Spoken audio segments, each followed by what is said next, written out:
Good afternoon. Good afternoon. I think I know just about everybody in the room, but just in case, my name is Chris Henderson, and I serve as the President and CEO of Pinnacle Living. And I want to thank everybody who joined us live and on TV for today's budget presentation. David Taylor, James Green, and the department directors have put a lot of time into this presentation, and we really appreciate you all being a part of the conversation today.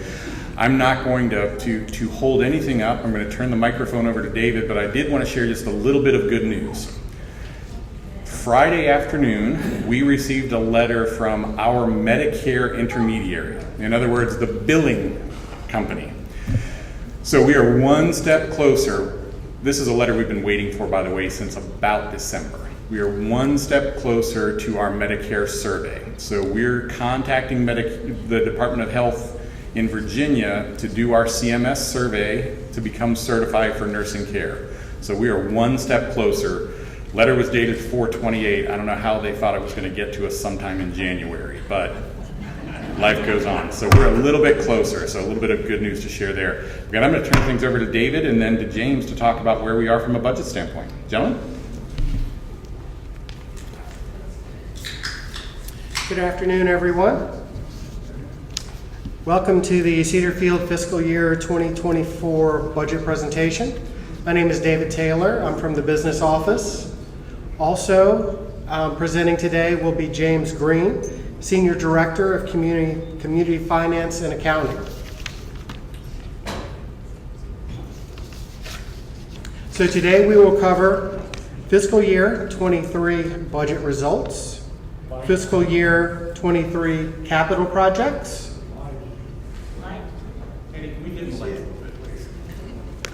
dimming the lights, historical rates, fiscal year 24 budget, and fiscal year 24 capital projects.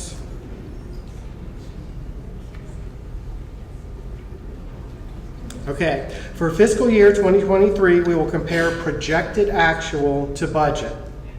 Resident fees, $29.9 million in revenue versus a budget of $28.8 million.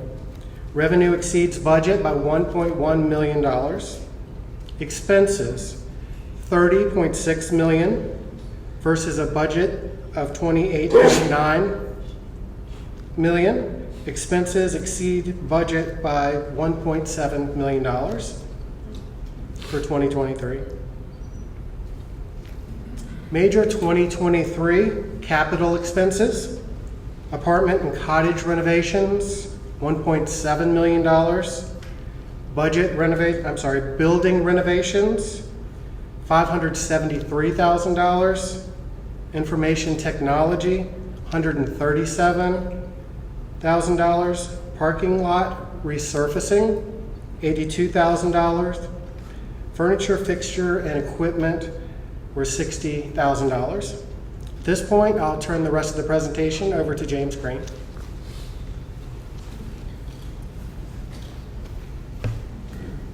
Thank you, David. Thank you, Chris. My name is James Green. I'm the Senior Director of Community Finance and Accounting. My office is here at Cedarfield, across from the Administrative Building. I'm normally here 2 days a week and then traveling to the other communities the rest of the week. So when we look at our fiscal year 2024 budget, I want to focus on some key points that we try to drill in on. And one of them is really like localization, like what goes on here in Henrico County, what happens specifically in communities that are similar to Cedarfield, continuing care, retirement communities, other assisted living. So I'm going to be showing some slides with some statistics, and I generated all that data from the Bureau of Labor Statistics to kind of drill in and pinpoint what's going on here locally, where you live at. So the big drivers for the budget are team members. So you have wages, expense, benefits, and also what it costs to retain team members and also recruit team members. That's some of our biggest expenses that we pay here at Cedarfield. Also, as everyone knows, inflation there's been a lot of pressures on goods and services. So when I looked at the CPI year over year, and it said it was, I think, 8% increase for food costs, and I said, well, what is it locally here in Richmond area? And it was actually higher. It was surprising to me that it was actually 9.5% increase in food costs year over year. And then also in addition, what's also going to drive the budget is that we're at the end phase of our expansion project. So we've completed the first phase of the dining, physical therapy. We've completed the wellness building. We've expanded the D wing. We've built the household building, and we've converted 20 healthcare rooms. We renovated those into a Medicare neighborhood, and we've converted 20 other healthcare rooms into 12 assisted living apartments, and now we're at the final stage of converting the balance of the 20 healthcare rooms into 13 assisted living apartments. So that's going to give us an additional 25 assisted living apartments at Cedar Field, and so we're going to have to hire team members to manage and run that area, additional housekeepers and additional staff for that area. And in addition, as Chris mentioned, our Medicare certification process. So there's going to be some nuances there with expenses and revenue, and I'll talk a little bit more about how those two balance each other out. So I said, okay, let's look at just Henrico County. So when you look at this graph, you see the first bar chart on the left, and what it's showing is where the average wage for Henrico County, CCRC, and assisted living, what the average weekly wage was in Q1 2021, and that was $600. So then the latest data that the Bureau of Labor Statistics had was Q3 2022, and it was $828. So you look at that, in that time frame, wages have increased 38%. So that's significant when you just look at specifically what's going on in Henrico County with CCRCs and assisted living and wages. And what has that done for unemployment specifically in Henrico County? Well, actually, it's 2.8%. So unemployment in Henrico County is 2.8%. So you can see that there's a the supply and demand, as there's less people to hire, the wages that are demanding are higher. And so we're seeing that, and our other communities in Henrico County are also seeing that. So next we're going to look at, David talked about projected 23 to the budget of 23. I'm going to show the budget of 23 to the budget of 24. So resident fees, the budget for fiscal year 23 was $28.81 million, and for fiscal year 24 it's $34.26 million. So that represents a $5,450,000 difference. So let's get some more details on that. So fee increases to existing residents right now, that's going to represent 40%, or $2,160,750.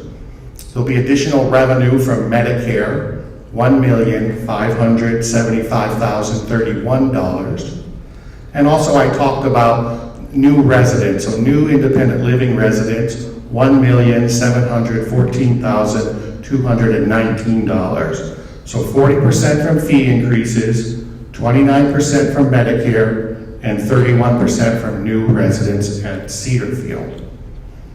So when you look at expenses, our cash operating expense budget was $28.9 million, and the next year's fiscal year, we need $33.74 million on cash operating expenses. So that's a significant increase of $4,815,660. So let's look at what encompasses that increased budget to budget. So you have a pie chart here, and you'll see that the blue represents $3,288,000 $326. So 68% of the $4.8 million is for salaries and benefits. And I talked about earlier a $1.5 million increase in Medicare fees, but you also have Medicare expenses that come along with that fees. So there'll be an additional Medicare medical services of $598,883. And then after that, I talked about how food costs went up 9.5% year over year. So dining and food supplies make up the next big increase of $366,763. And then as our costs have increased, so have our vendors that supply us with contract services here on the campus. So we have security that's outsourced here at Cedar Field. We also have our landscaping company. We have HVAC technicians that come out, electricians, plumbers. That represented the contract services in yellow of $215,156. And then utilities, we're hoping that utilities are going to stabilize a little bit, but year over year, we did a good job budgeting last year for an increase in utilities, but we still are going to see an increase of $143,771. We were kind of fortunate this fiscal year. We didn't really have a lot of snowfall this year, so we'll see what next year brings us. And then insurance, if you think about how many times does your phone ring during the day with someone calling you and trying to get your identity or trying to get into your computer, or you get a text message. So we're seeing that constant pressure as well on the corporation. And so our biggest insurance increase is for what's called cybersecurity. So we have an additional policy outside of our general liability of cybersecurity, and that's to keep all of your data and in your personal information that we have on our networks. That's to keep that secure and our team members' information secure. And then repairs and maintenance, $143,771.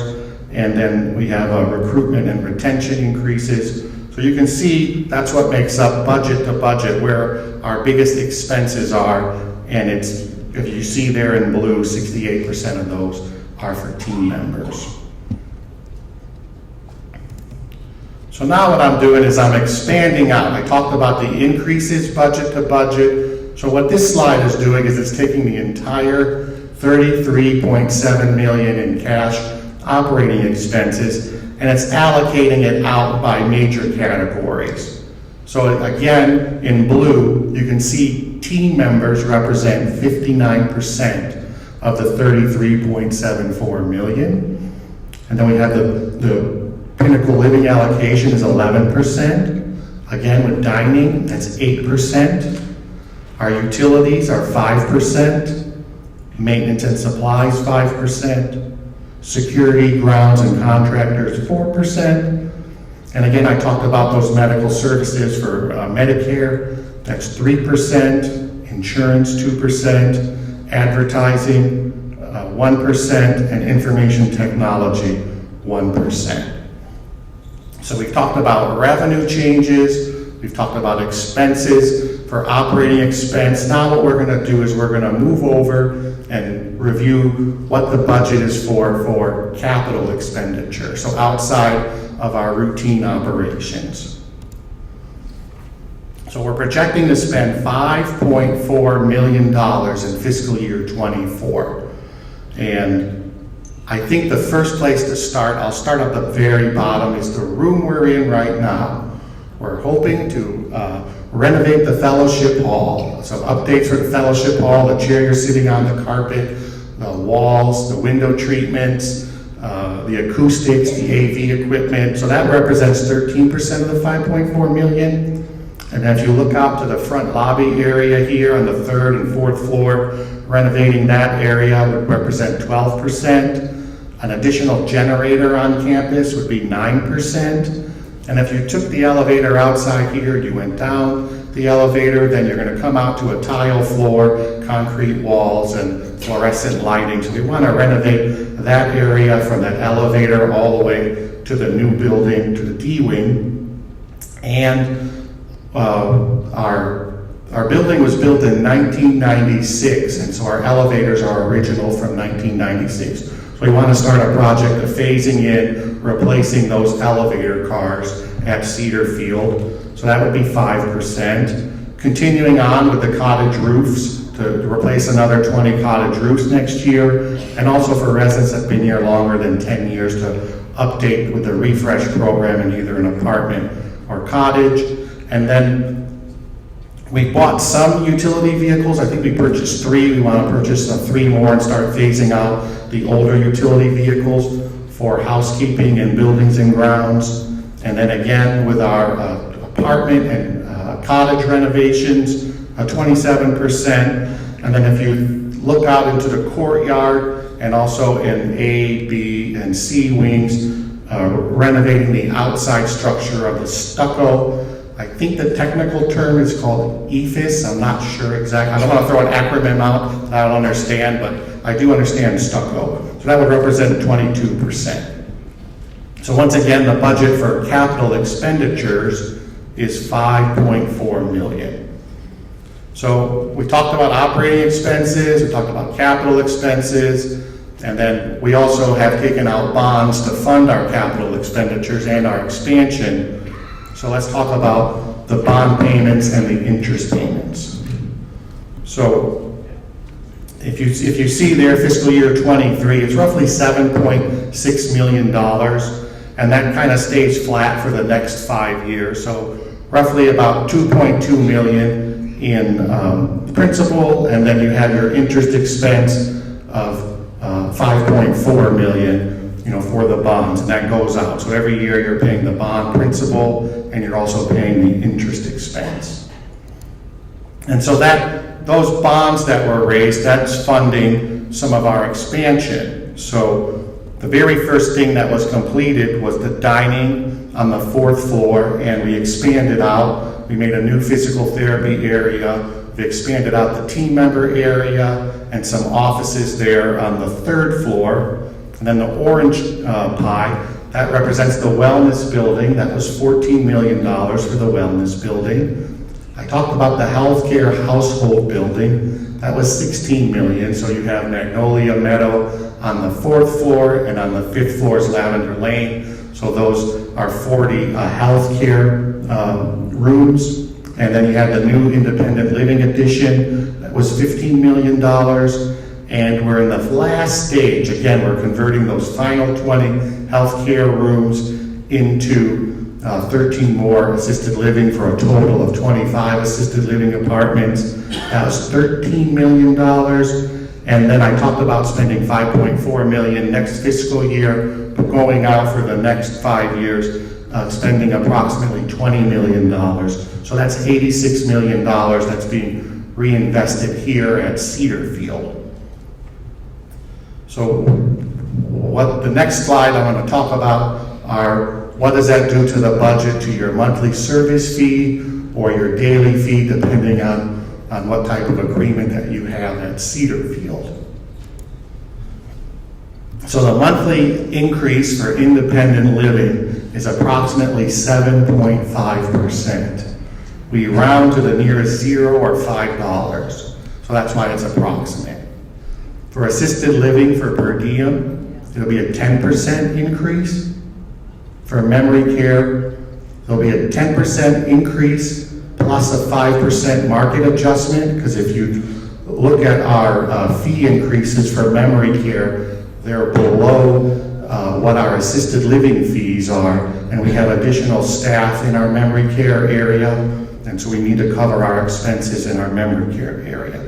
And then our health services have increased 10%. If you look at the assisted living memory care, on our license side for the Department of Social Services, Department of Health, that's been the real challenge in the labor market for finding staff and team members. And so those wages have risen the highest, and those costs.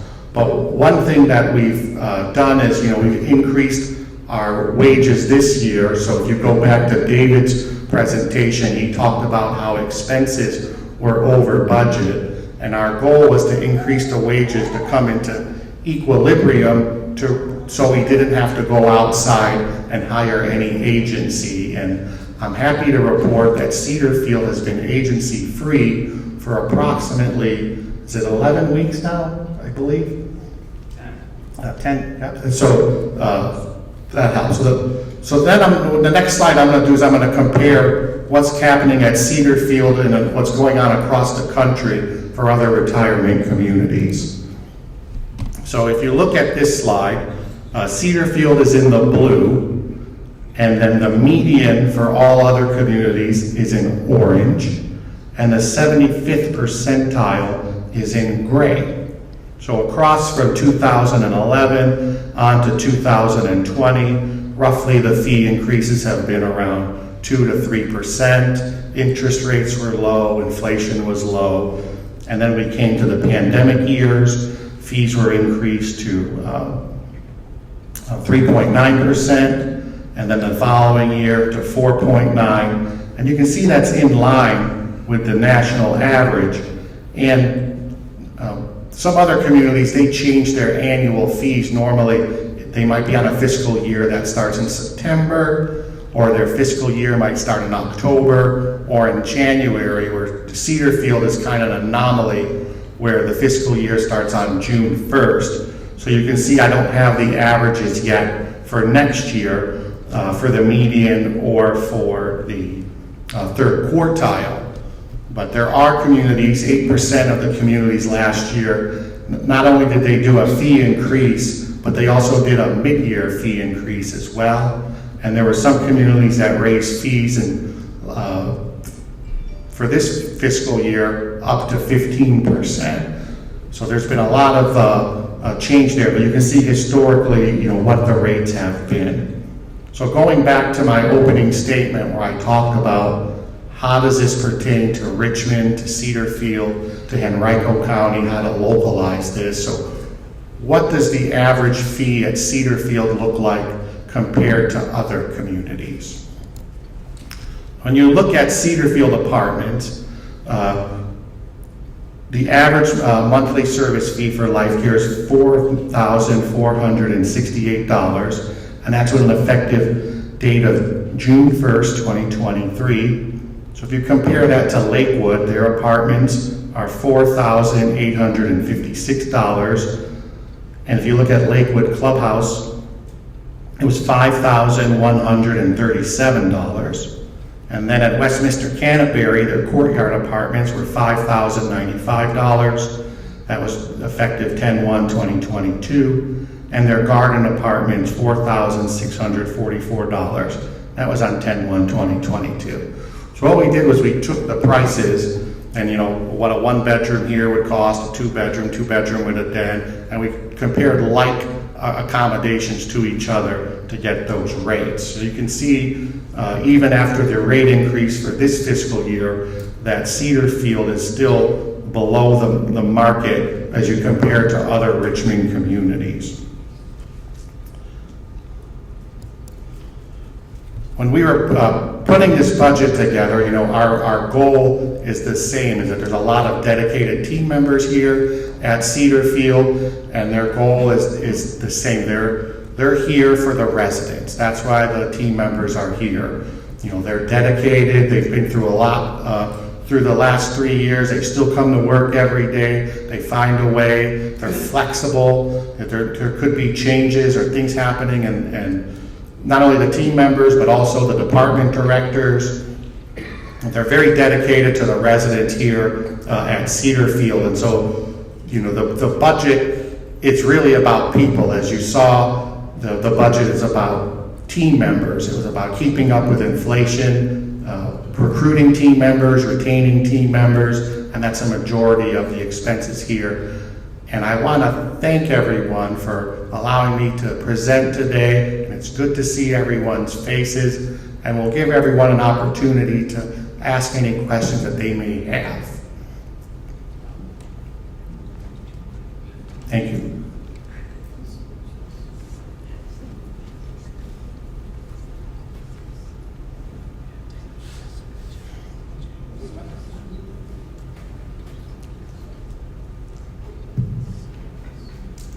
Thank you, James, for your presentation.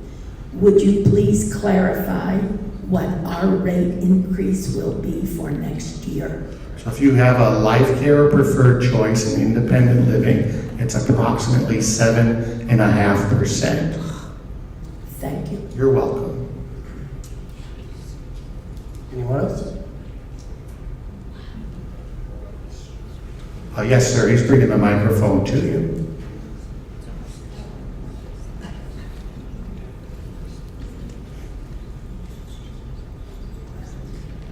I may have misunderstood, but you were saying that security services are all outsourced. That means all the guards that we see here are working for another company? That is correct. We have a contract with Securitas. You know, they're a third-party provider for our security, and they work closely. They have an operations manager that works closely with Lacey, and they follow our policies. We give them direction, and we switched to Securitas on March 1st, 2020, and the first person that you see every day is Jackie, and she's been here the entire time through the pandemic and taking temperatures, and she's been through all the different changes over the years with the pandemic. But yeah, they're an outsourced company. Thank you. Anyone else? Does the 7.5% apply to preferred choice as well? Yes, ma'am. Yes. All independent living, whether your preferred choice, bundled, preferred choice, unbundled, independent living, life care, approximately 7.5%. Again, we round to the nearest 0 or 5, so on our rate sheets, it ends in a 0 or a 5, and because of that rounding, when you get to that $2.51, it's going to round up and it goes down. So I don't want to say exactly 7.5 because it'll fluctuate up or down based on that rounding function. Hi, James. You have factored in the Medicare reimbursement, but we have not passed that exam or the certification yet. Are you sure we will get that kind of reimbursement? Oh, okay. Yep. So the question is about the Medicare reimbursements and what we did for the budget. So one, we were very conservative in budgeting the Medicare reimbursements. There's a couple of things there. If you think about, I'm going to use our sister community, Windsor Mead of Williamsburg. So they have a Medicare area, the same size, 20 beds there, and approximately, I would say on average, they have 4 to 5 Medicare residents that are there on a short-term stay, on a Medicare A stay. And Medicare will reimburse you for that stay, and then also for any other additional things that could happen, such as if you have therapy under Medicare A, meaning speech therapy, occupational therapy, or I'm missing one more therapy. Physical therapy, there we go, okay. And so they might give you a reimbursement rate, and then in addition, there's the outpatient Medicare B as well. So if you think of at Cedarfield, everything that Health Pro Heritage is doing on an outpatient basis, once Cedarfield obtains their Medicare certification, that will be billed through Medicare. So in the budget, you have the revenue and the expenses. So depending on when those were certified is when that'll start. But I think we're in a good spot there, because if you're not getting the revenue, then you're not going to have the expense, and you just have the little bit of the margin in between. But we have taken that into consideration, but we do anticipate a lot of that. Your certification process goes to your inspection and also your staffing ratios, and our staffing ratios in our healthcare area are very high. They're staffed at a 5-star CMS rating, and our facility is our Medicare area is very nice. So we don't anticipate any issues with the inspection when they come to inspect and do the survey. Any other questions? Did that answer your question? Okay. Because we have not gotten this Medicare certified, so how do you anticipate? Okay, I'm going to ask for help, and Mr. Henderson's going to. We're going to play phone a friend. So great question. And James is absolutely correct. We're very conservative with this. It's taken us much longer, as we shared just a few minutes ago, to obtain that Medicare certification than we expected. So we're not anticipating an occupancy of 5, 7, or 10 residents on day one beginning on June 1st. That's simply not going to happen. In fact, the survey will probably happen sometime during the month of June. So over the course of the year, the occupancy in that Medicare center is scheduled to increase month over month. So we're not anticipating a huge occupancy in the very beginning. Hopefully by the end of the year, we're projecting, is it 8? Is seven or eight residents per day in Medicare next year at this time. So the budget is built to grow with that, and as James said, the expenses are as well. Did that help at all? Okay, thank you. This is not a budget question, but a programming question. This was the first time I heard of the number of units in healthcare being at 20. And I was wondering, that seems so few to me, given the population. How was that figure calculated? Okay, so I'm going to click. Thank you for that question. So to clarify, there's 60 healthcare rooms at Cedarfield.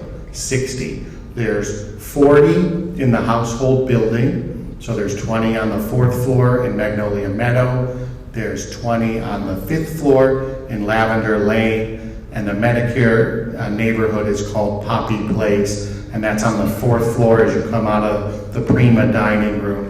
And my office is at the other end, across from the administrator's office and the director of nursing. So that has 20 rooms there. So in total, there's 60 there. So at the end of the expansion, there'll be 60 healthcare rooms, and there'll also be 67 assisted living apartments and 20 memory care rooms at Cedarfield. Thank you.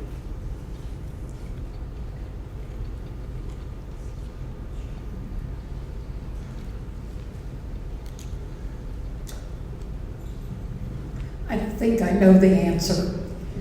A lot of these increases are being labeled as due to inflation. What happens when we are in a recession? All right, so your question is, what happens when we're in a recession or when the recession comes, like to expenses? I wish I had a crystal ball to say what's going to happen. I didn't think, we're here one year and it was March and everything was hunky-dory, and then the next thing, there's a pandemic, or we're making the budget last year and then Russia invades Ukraine. You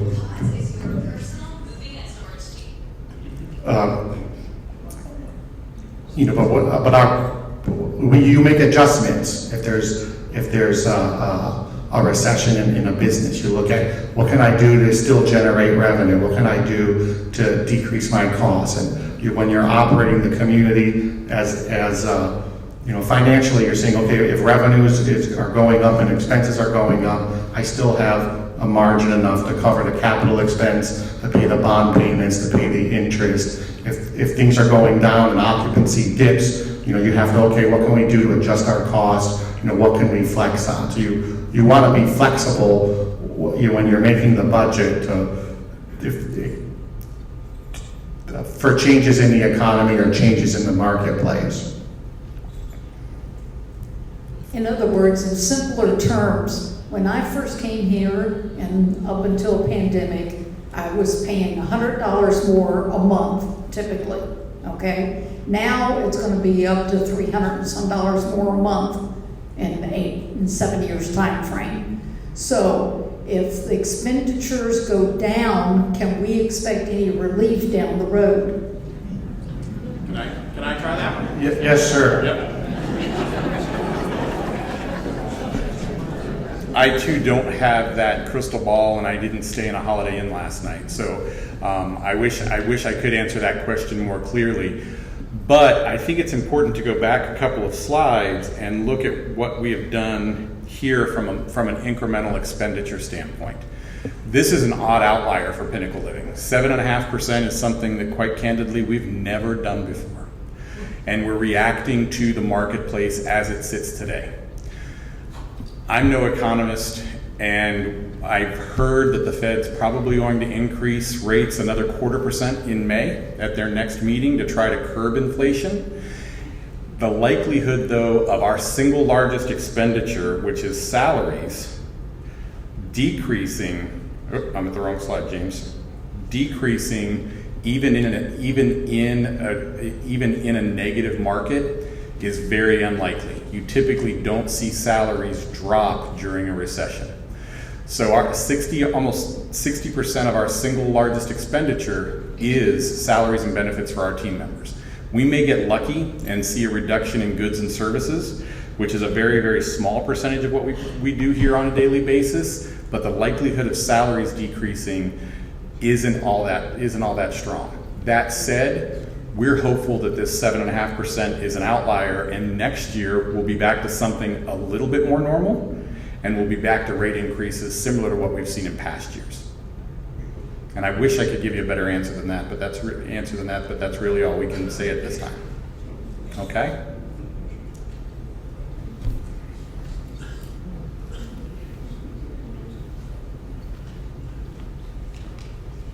I didn't see any other hands go up. Oh, we have one up front. Perfect. Eddie will bring me the light. Thank you. I just want to clarify, last year we had a 4.9 increase, and now we've gone to a 7.5% increase? Correct. And we had a lot of expenses with COVID. I didn't hear you mention any possibilities of COVID. Oh, I was commenting to David about that earlier. We did a little dress rehearsal before, and I said, David, I said, this is the first time in 3 years I don't have the word COVID in the budget. And I didn't mention COVID, but there it is. So, but we do have some expenses for COVID in the budget. We're kind of getting down to where those expenses have stabilized now, and they're not a significant amount as they were. So we do have expenses for COVID, for example, for the testing supplies, where we're doing the rapid tests in different areas, still for N95 masks. A lot of the team members, they get fitted for those, and so they want a particular mask. So you might have some on hand, but if it doesn't fit and seal, then it doesn't help the team member. But we do have money budgeted, for those type of COVID expenses. James, can you also comment on the COVID relief funds that we received and the forgiveness associated with that? I'm going to phone a friend and ask Kevin to help me out here. So I'll introduce Kevin Salminen. Kevin's my boss, the Chief Financial Officer at Pinnacle Living. Hello, everyone. During the past 3 years, we have done our very best to get relief funds. During the past 3 years, we've done our very best to apply and receive various different COVID relief funds, which helped keep those rate adjustments down over the past few years. We have applied and received funds for our payroll protection loan. That the forgiveness officially occurred in June, so that was very helpful. We also have received funds from the Health and Human Services Program. That was helpful. The Virginia, similar, we'll call it the Assisted Living Program, and the Department of Health Program we received. It wasn't very much, but we did receive funds from those programs as well. We continue to look and we continue to monitor. Recently, we've tried to receive funds from FEMA, which we have been approved to do. We just haven't received all those funds yet. I feel like we're about tapped out of funds we can receive. We are looking into the Employment Retention Credit Program. Unfortunately, right now, there are different opinions and qualifications within our third-party contractors, so we're doing our very best to see if we can receive funds there in the future to also help keep these rate adjustments down as much as possible. We have taken advantage of every single program we could have. And I think that's just a credit to the Pinnacle Living team, which obviously includes James and David as part of that team. Thank you, Kevin. To a greater or lesser extent, all of us in this room are recruiters for Cedarfield. And when we talk to our families and the people that knew us before we moved here, they're interested in the whole picture, including deposits, if you will, entrance fees, and the competition of Cedarfield with other communities in the area. Could you comment on that? Sure. Yes, the entrance fees for Cedarfield have also increased by 8% year over year. So as the housing market has gone up, the entrance fees have gone up as well. Can I add one more? Sure. So, great question and an excellent point. Going back to our comparator slide, I think our team has done a really great job this year of looking at the competition in the marketplace. The one thing that you see that's missing from this is Avery Point. And Avery Point is a slightly different contractual relationship with their residents than what we have at what Lakewood has, what Westminster Canterbury Richmond has. So we're very conscientious of the entrance fee and the monthly fee market, if you will. And we know that in January, our friends at in October, our friends at Westminster Canterbury did increase their rates. This was October of 22 by 5%. And Lakewood on January 1st increased theirs by 8%. So to say that we're ahead or behind is really, really tough because of the fiscal year change that happens from all the way back in October of 22 to today. We're very conscientious, though, of that competition. Laura Jones is in the back of the room, and she works very closely with our sales team, Emily and our sales team here at Richmond, and we work hard to provide prospective residents with those comparisons.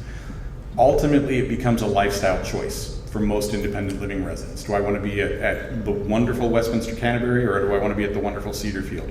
But we know that the market is looking at these numbers, and we're very conscientious of that as we adjust our monthly fees and our entrance fees. So hopefully this slide, there's a little proof in the pudding on the monthly fee side with this slide. I know this doesn't make you feel any better about a 7.5% rate increase. Nothing we say will. But when we look at monthly fee comparisons, we're very competitive in this marketplace. Thank you, James. Thank you, Chris. David, have you seen any other hands go up?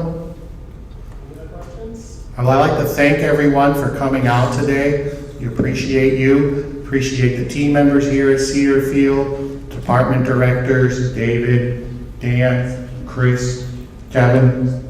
Thank you, everyone. Thank you.